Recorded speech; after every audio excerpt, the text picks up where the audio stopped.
Talk about G7. We know Mark Carney invited pretty much everyone, and I kind of wonder why. Like, did he want, because G7 is supposed to be just 7 countries, right?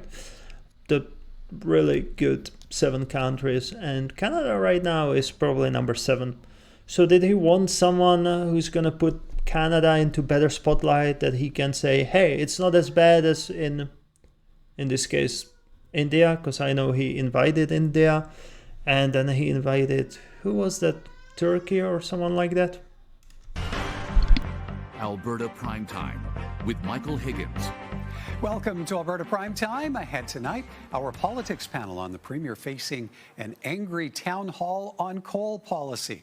But first, challenges and opportunities. Hosting global leaders right here is more than symbolic. It highlights Calgary as a serious player when it comes to investment, innovation, and international dialogue. It showcases Calgary as Canada's energy headquarters. The G7 summit gets underway in Kananaskis this weekend, drawing leaders from some of the world's largest economies to Alberta, along with nearly 4,000 delegates and journalists. The second such summit to be hosted in our province in the past 23 years. For perspective on what the summit represents and brings to our province, we're joined now by the director of the university. I mean, where else you want to have it, right? Like, yeah, maybe BC, but you can't really go to Vancouver. Ontario, the crime and everything there kind of bad, especially now with the tariffs on the automobile industry. Like, if you do it in Ontario, you're just trying to be like, look, Trump destroyed us.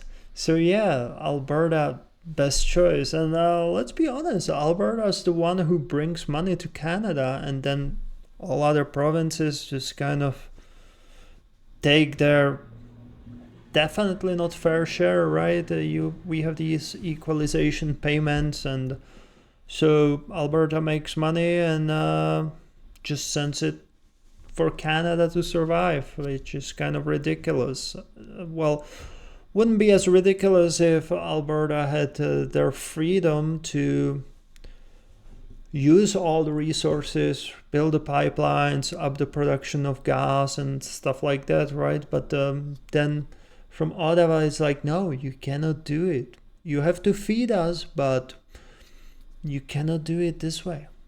City of Calgary Ridiculous. School of Public Policy, Martha Hall-Findlay, welcome back.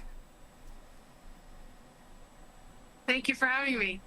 All right, Martha, from the war in Ukraine, war in the Middle East, to the U.S. president waging a global trade war, even questions over Canadian sovereignty, there is much weighing on the shoulders of the world leaders. So what kind of stage does that? Why, man?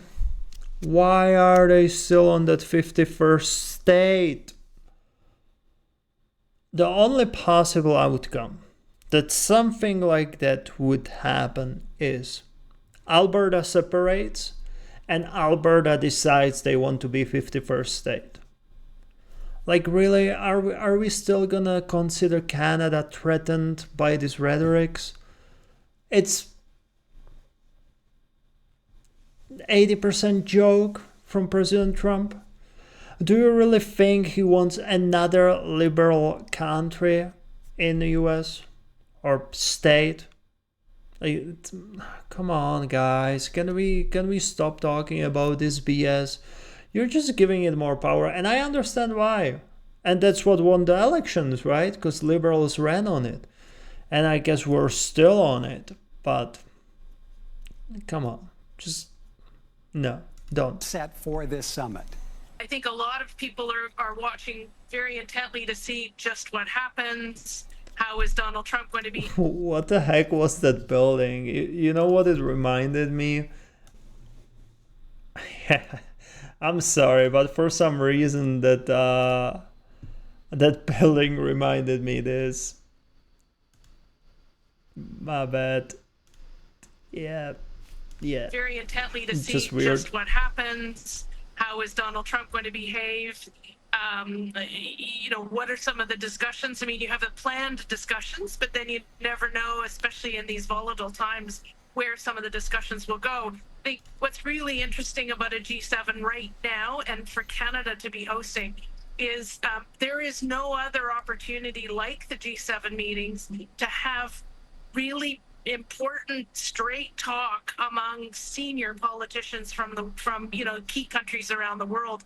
I had the very good fortune of having a conversation with former Prime Minister Jean Chrétien about the importance of the G7, and he said unequivocally, it's the ability of key people to sit around a table and not rely on speeches written by bureaucrats, big meetings. He said the ability to have look you in the eye, straight conversations is irreplaceable, and it's such an important time for Canada to be here and to be hosting. So I think it'll be very interesting, but it's an excellent opportunity.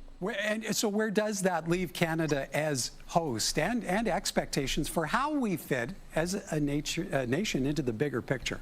Well, of course, there's always the scenery, which you can smile at, but they still have the snow. finance ministers were here, and they're all taking selfies with the mountains in the background. So in some ways, it's lovely because it showcases just what a great place we have here. But more importantly, we have in effect a new government with a new prime minister who is clearly well regarded around. Hold on. What do you mean new government? It's exactly same government, just a different prime minister. It's still Liberal government. Most of the people are same. Really? What are we talking about? Around the world. So it does set a different stage for Canada's engagement here. It does give us the opportunity, especially in Calgary, to talk about the importance of global energy security.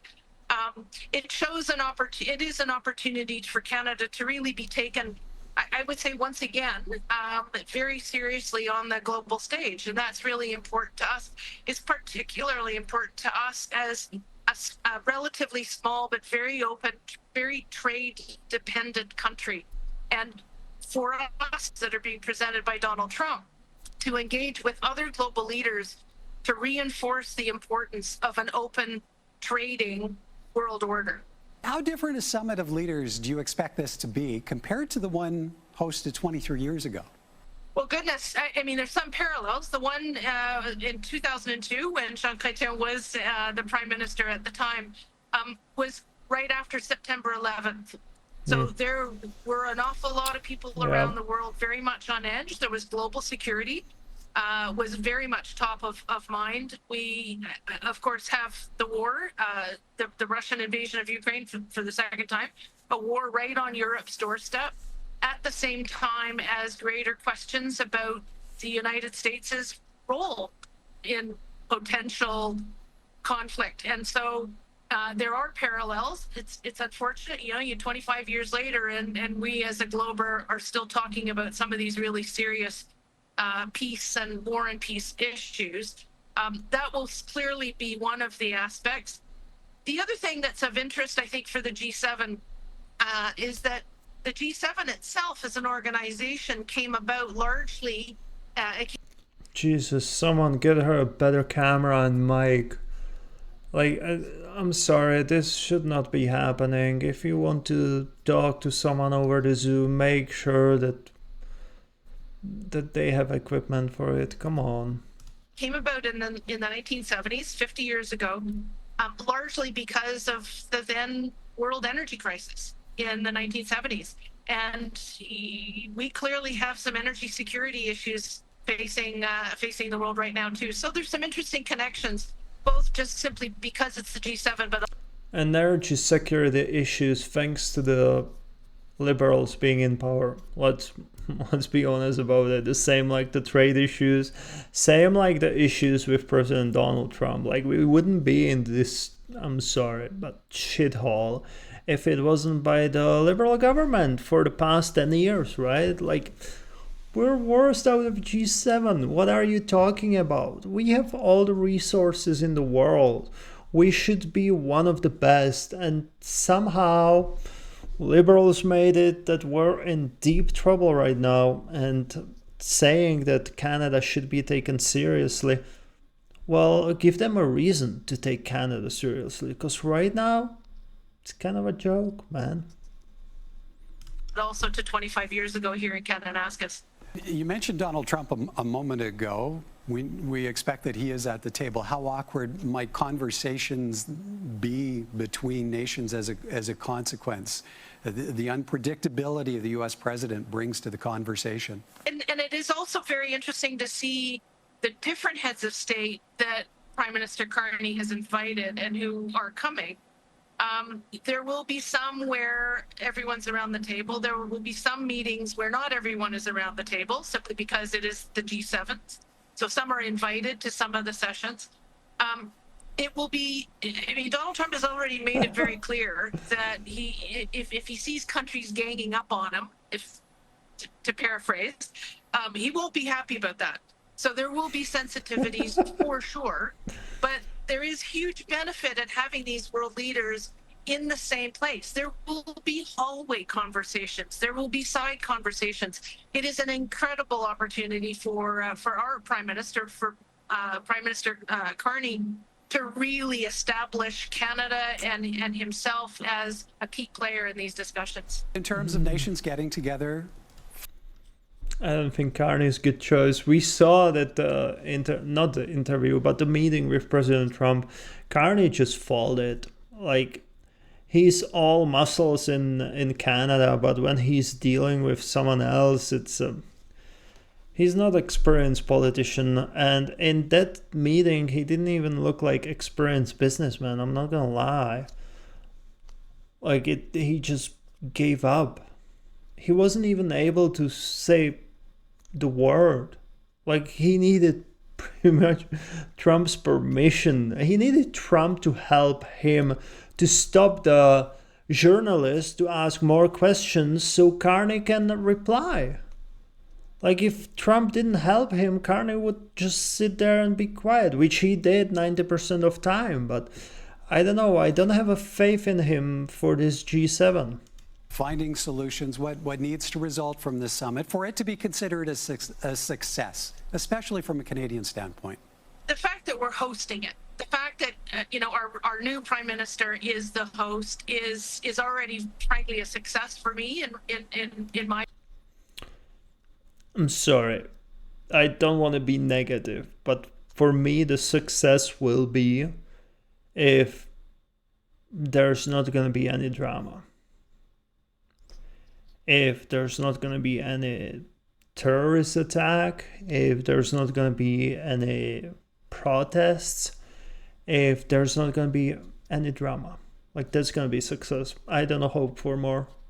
I just hope for the smooth G7, and I honestly don't think we're going to get anything out of it.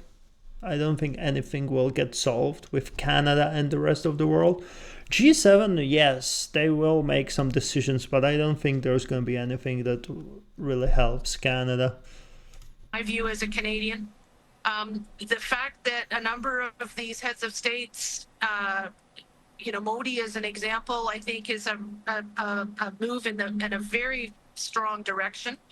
So I see these moves leading up to it already as setting the stage for some success. Not all expectations are going to be met, for sure, but my view is, with the people here, or who will be here, having conversations, the real success is in really building those personal relationships that will mean the ability to pick up the phone, to engage in further conversations. No one can replace, you simply can't replace the value of those in-person meetings, getting to know people. We all know that, how valuable that is. That in and of itself, for our Prime Minister and for the others, frankly, especially those new to the G7, irreplaceable, frankly. And so at a time when geopolitics are interesting, to say the least, it is that much more valuable that these heads of state, these leaders, are able to develop those relationships for future reference, not just for these 2 days. We'll have to leave it there. Appreciate your time as always, Ms. Hall-Findlay. Thank you kindly. Oh, thank you. Always a pleasure. Martha Hall-Findlay is director of the University of Calgary School of Public Policy. Yeah, I don't know. I'm not going to hold my breath. I don't think there's going to be anything crazy positive for Canada. My guess is actually different. My guess is that Carney is gonna promise some money towards Ukraine, maybe towards Israel, and guess what? The taxpayers will pay for it again.